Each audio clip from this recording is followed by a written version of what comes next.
Hello students, आज की हम क्लास में कीटोन विषय पर बात करेंगे।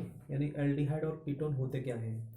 एल्डिहाइड और कीटोन जो होते हैं हमारे एक प्रकार के एसिड या अम्ल होते हैं। यानी एसिड आप जानते हैं कि एसिड जो हमारे जितने भी पदार्थ होते हैं वो खट्टे पदार्थ होते हैं, लेकिन यहाँ केमिस्ट्री में 12th क्लास के लिए जो एल्डिहाइड और कीटोन पढ़ रहे हैं वो लगभग मतलब जो हमारे ऐसे बहुत ही जटिल मतलब एसिड होते हैं। जैसे मैं इस पर से बात करूंगा। आज का टॉपिक है हमारा कीटोन, यानी कीटोन। कीटोन इसकी स्पेलिंग है KETONES, यानी कीटोन्स के विषय पर बात करेंगे। तो कीटोन्स जो हमारा होता है वो अगर देखा जाए कि जब कार्बोनिल यौगिक जो हमारा होता है वो इस तरीके से डबल बॉन्ड, ये ऑक्सीजन, ये हमारा एक कार्बोनिल समूह है। ये क्या है? ये कार्बोनिल समूह है ये। और ये कार्बोनिल समूह में इसकी देख रहे हैं कार्बन की जो दो संयोजकता है वो दो संयोजकताएं या तो दोनों एल्किल हैलाइडों से जुड़ी होती हैं, या फिर मतलब जो है दोनों एल्किल हैलाइडों से जुड़ी होंगी, या फिर दोनों एक संयुक्ता इसकी जो होगी वो एल्किल हैलाइड से हो सकती है, एक संयुक्ता जो हो सकती है इसकी एरिल हैलाइड से हो सकती है। जैसे हम यह देख रहे हैं कार्बन में दोनों संयुक्ताएं, एल्किल हैलाइड का मतलब होता है कि इसमें हम R जोड़ दें, यानी ये R है, तो ये दोनों संयुक्ता हमारी इसके एल्किल हैलाइड से जुड़ी हुई है। दूसरी कंडीशन में हम देख सकते हैं कि इसकी दोनों संयुक्ताओं में एक संयुक्ता एल्किल हैलाइड से जुड़ी हो सकती है, एक संयुक्ता इसकी एरिल हैलाइड से जुड़ी हो सकती है।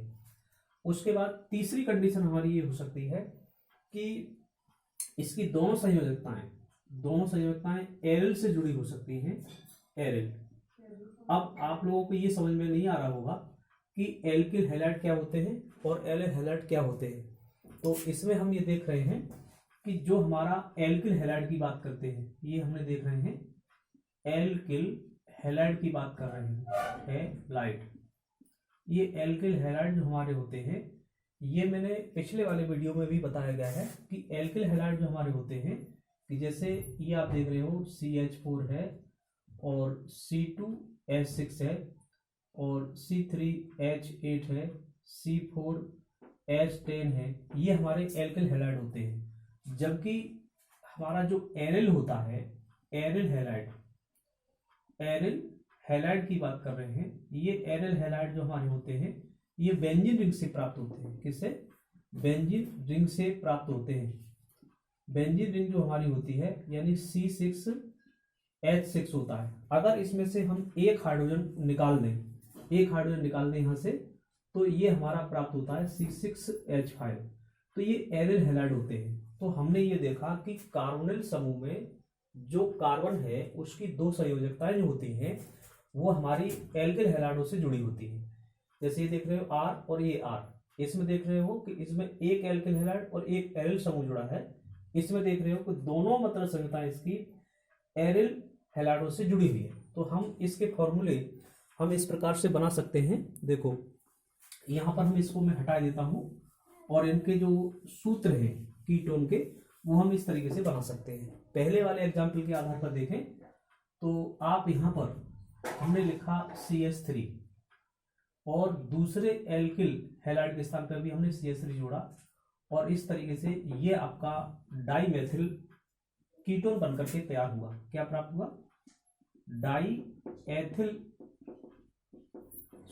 डाइमेथिल, यहां लिखो डाइमेथिल कीटोन।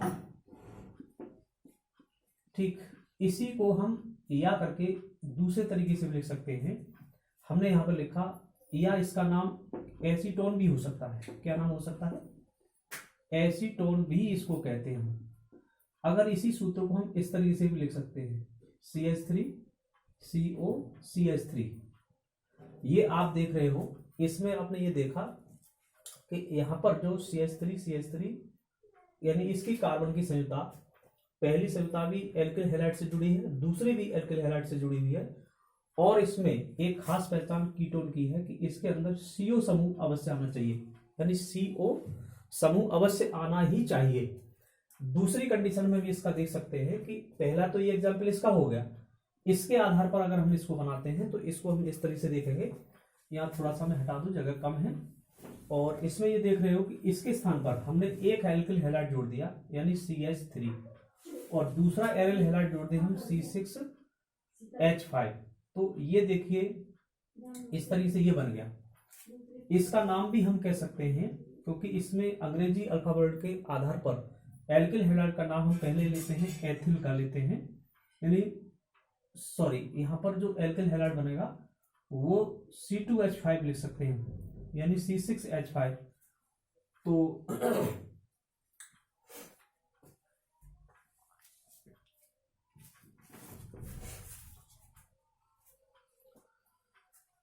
एल्किल हैलाइड में जैसे C6H5 जुड़ा तो आप इसको आगे बढ़ा करके लिख सकते हो यानी CH3CO और C6H5 हो जाएगा, ठीक है ना।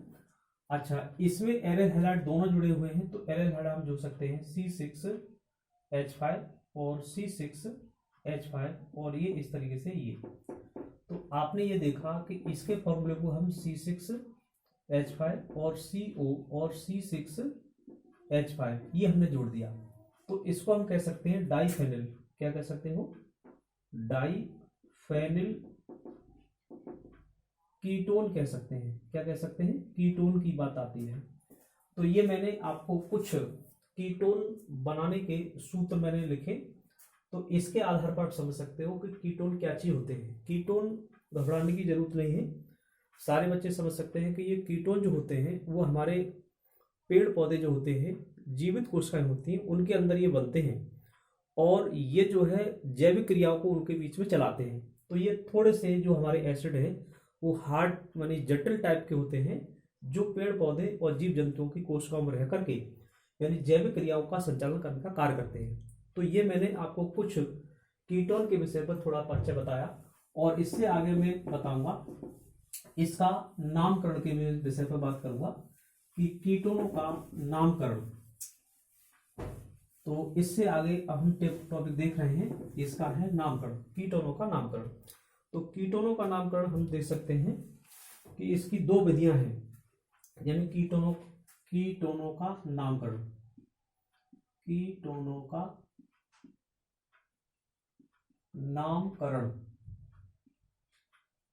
नामकरण इसकी दो पद्धतियां हैं। इसकी दो पद्धतियों में आप देख रहे हैं, पहली विधि है हमारी सामान्य विधि। क्या है, सामान्य विधि। और इसकी दूसरी विधि है IUPAC। ये इसकी IUPAC यानी अंतरराष्ट्रीय लेवल की विधि है, ये सामान्य विधि है, नॉर्मल। तो इसमें आप देख सकते हैं कि मैं सामान्य विधि के आधार पर पहले बात करूंगा, यानी सामान्य विधि हमारे यहां इस तरह से लिख लीजिए, सामान्य विधि। और सामान्य विधि में मैं एक पहला सा एक एग्जांपल इसको समझाने के लिए लेता हूं। जैसे मैंने यहां पर लिख दिया CH3, CH2 और CO, CH3। इसका नामकरण अगर हम दें सामान्य आधार पर तो इसका क्या नाम दे सकते हैं, इसका हम नाम दे सकते हैं एथिल मेथिल कीटोन। क्या दे सकते हैं, एथिल मेथिल कीटोन।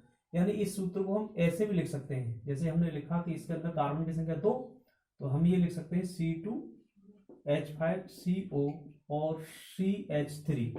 तो इसमें दो ग्रुप आपके देख रहे हैं, एक तो C2H5 और एक CH3 है। तो इसमें अल्फाबेटली के आधार पर हम इसका नामकरण दे सकते हैं, तो इसको कह सकते हैं एथिल, ठीक है, एथिल मेथिल कीटोन होता है। क्या होता है, एथिल मेथिल कीटोन, इसका नामकरण आया। अब आप ये देख सकते हो कि ये थोड़ा सा इसका सामान्य नाम था। एक सूत्र और हम देख सकते हैं, जैसे हमने देखा H3C और आपका यहां देख रहे हो CO और CH3। तो इसका नाम हम कहें तो डाई मैथिल कह सकते हैं। इसका क्या कह सकते हैं, डाई मैथिल कीटोन, क्योंकि इसके बीच में देख रहे हैं कि सभी के बीच में CO आ रहा है, तो इसका मतलब है ये कीटोन है। तो ये बच्चों ये सामान्य विधि थी जो हमारे कीटोनों के नामकरण की। दूसरी विधि में मैं बात करूंगा, इससे आगे वाली सेकंड विधि है हमारी, वो है हमारी आईयूपीएसी में। आईयूपीएसी जो सामान्य विधियों में इसके थोड़े से अंतर किया जाता है। दूसरी विधि में बात कर रहा हूं IUPAC, यानी international unit pure applied chemistry के आधार पर हम कीटोनों का नामकरण को समझेंगे। तो इसके अंदर एक खास बात बता दूं मैं आपको कि ये जो हमारे कंपाउंड हैं वो सारे एल्केन हैं, और एल्केन में अगर हम इसका नामकरण करते हैं तो इनमें मतलब जो है जितने भी कार्बन की संख्या होगी उन कार्बनों के आधार पर हम ऑन जोड़ देते हैं। जैसे मैं एक एग्जांपल के तौर पर बात करूंगा, यहाँ पर देख सकते हैं कि जैसे हमने लिखा, एक सूत्र लिख लेता हूं कोई भी, यहाँ लिखा जैसे H3C, और हमने यहाँ पर C और इसमें CH3 ये देखा हमने, और यहाँ पर हमने कीटोनों की संख्या को, ग्रुप को ऐसे दर्शा दिया। अब आप इस श्रृंखला में देख रहे हो कि कार्बन की संख्या कितनी हो रही है, 1 2 3 हो रही है, यानी कार्बन की संख्या यहाँ पर कितनी हो रही है, 3। तो ये इसका मतलब हुआ कि ये इसको हम पढ़ेंगे प्रोपेन। क्या पढ़ेंगे? प्रोपेन। और प्रोपेन में ये ध्यान रखना ये कीटोन है, तो कीटोनों में हम ऑन जोड़ देते हैं। इसमें क्या जोड़ देते हैं? ऑन को जोड़ेंगे तो इसका जो नामकरण आईयूपीएसी के आधार पर होगा वो प्रोपेनॉन हो जाएगा। क्या हो जाएगा? प्रोपेनॉन हो जाता है। ठीक है, यानी इसमें हमारे जो एल्केन है वो एल्केन हमारे जो प्रोपेन है, प्रोपेन में हम ऑन जोड़ दे देंगे तो ये प्रोपेनॉन हो जाएगा। दूसरा सूत्र हम इसी के आधार पर ले सकते हैं। दूसरा एग्जाम्पल, ये हमारा पहला एग्जाम्पल था, दूसरा एग्जाम्पल की हम बात करना चाहेंगे। यहां हमने लिख दिया CH3 सिंगल बॉन्ड C, और यहाँ O लगा दो डबल बॉन्ड से, और C2H5 यानी C2 और CH3, ये हमने यहाँ पर देखा। इसका नामकरण हम कैसे ले? इसका नामकरण में इसकी श्रृंखला में कार्बन की संख्या देखो 1 2 3 4 है, तो 4 का मतलब होता है ब्यूटेन। क्या होता है? ब्यूटेन होता है। तो इसको हम लिख सकते हैं ब्यूटेन, ऐसे लिखा हमने ब्यूटेन। और इसमें ऑन जोड़ दीजिए, और ऑन जोड़ने की स्थिति पर देखोगे इसका आईपीएसी जो नामकरण बनेगा वो बनेगा आपका ब्यूटेनॉन बनेगा। इसका क्या बनेगा? ब्यूटेनॉन। तो ये मैंने दूसरा एग्जाम्पल दिया। तीसरा एग्जाम्पल में और ले सकता हूं इसका। देखिए तीसरा एग्जाम्पल हम ले रहे हैं कि जहां हमने देखा CH3 और C पर कीटोन का ग्रुप दिखा दो, और CH2 और आपका CH3 ये हुआ। अब इसमें कार्बन की श्रृंखला को देखो कितनी बैठ रही है, यहाँ पर CH3C और इसमें CH2 दो होना चाहिए, यहाँ पर 1 2 लगा लो, यानी CH2 और लास्ट में कर दो CH3। तो यहाँ आप देखिए कार्बन की श्रृंखला कितनी हो रही है, 1 2 3 4 5 हो रहा है, यानी पेंटेन हो गया। ये क्या हो गया? पेंटेन। तो हमने लिखा यहाँ पेंटेन लिखा, और पेंटेन में अगर हम ऑन जोड़ देंगे तो ऑन जोड़ने की स्थिति पर ये बन जाएगा पेंटेनॉन बन जाएगा। क्या बन जाएगा? पेंटेनॉन बनेगा। क्या बनेगा? पेंटेनॉन। ठीक, तो ये मैंने आज कीटोन के थोड़ा इंट्रोडक्शन पर बताया कि कीटोन क्या होते हैं। और कीटोन हमारे एक जटिल टाइप के अम्ल या एसिड होते हैं, और ये आपके पेड़ पौधों और जीव जंतुओं की जीवित कोशिकाओं में ये पाए जाते हैं। और मैंने इसकी खास बात बताई थी कि इसके अंदर इसका जो ग्रुप होता है वो CO होता है, और ये अगर होता है किसी भी कंपाउंड में तो आप समझिए कि कीटोन है। तो इसके मैं बनाने की विधियां अगले वीडियो में, और इसके रासायनिक गुण भी अगले वीडियो में ही दूंगा। तो आज की हम क्लास में इतना ही रखें।